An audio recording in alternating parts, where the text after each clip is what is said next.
काल बिहारची निवडणूक झाली आणि मगाशी मी ताईंशी बोलत होतो.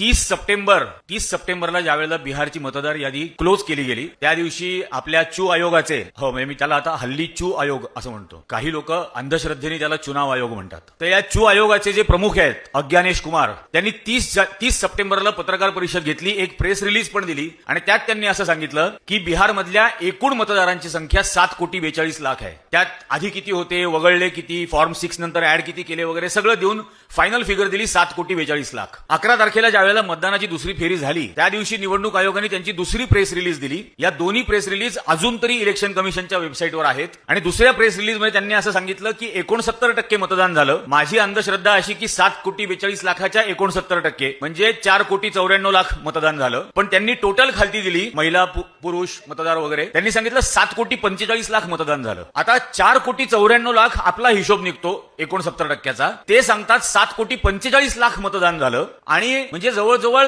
2,34,00,000 मतं वाढली कुठून आणि एकूण मतदारांच्या आकड्यापेक्षा 3 लाख मतं जास्त अशी कालची बिहारची निवडणूक झाली आहे.